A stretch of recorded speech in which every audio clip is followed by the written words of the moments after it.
שלום. לעשות סרטון נוסף ולהסביר על איך ליצור דוגמאות בקליעה של תחתיות או של מנדלות. אני אחזור קצת. פעם שעברה דיברנו על שתי תחתיות אלה ואיך יוצרים אותם מבחינת היחסים בין כמות הניצבים לקולעים.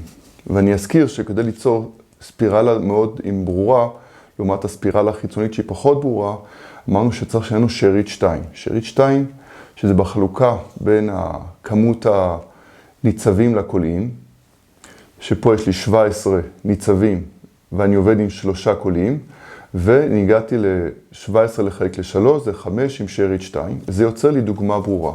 במקרה הזה יש לי שארית 1, ולכן יש לי, הספירלה היא פחות ברורה.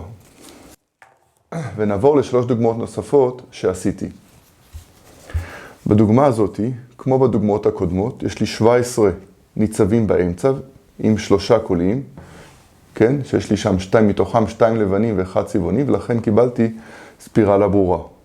יש לי גם ספירלה ברורה בחלק החיצוני, ולכן זה אומר שגם פה יש לי חלוקה בין ניצבים לקולעים של שארית 2. אבל פה יש לי 35 קולעים, כן? הכפלה של 17 כפול 2 זה 34, ועוד הוספתי עוד ניצב אחד, זה 35 קולעים. וככה קיבלתי שתי ספירלות שהן ברורות.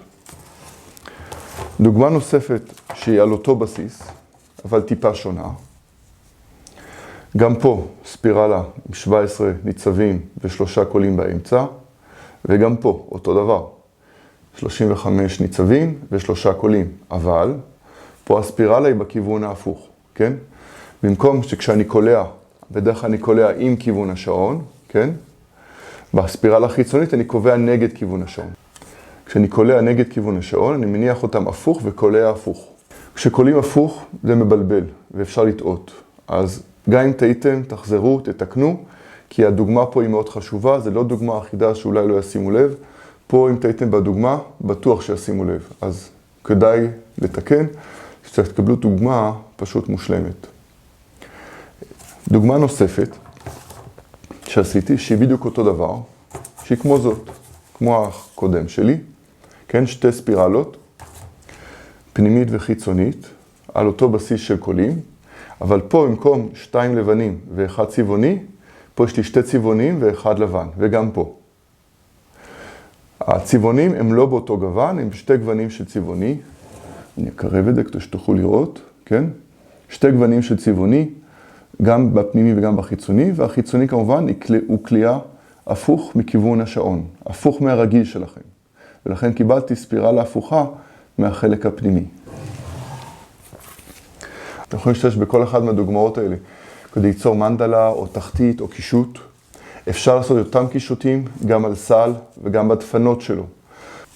אם אתם רוצים להשתמש ולעשות את אותם קישוטים בדפנות של סל, אתם צריכים לשמור על היחס של שארית 2 בין כמות הניצבים לקולעים שלכם. כשאתם קולעים 3 קולעים, אתם צריכים שתמיד יהיה לכם שארית 2. ואז תקבלו ספירלות כאלה ברורות בהיקף גם כן, שלאט לאט עולות מסביב. בהצלחה, אם אהבתם את הסרטון, לחצו לייק, שתפו אותו, ומוזמנים להירשם לערוץ. וניפגש בסרטון הבא.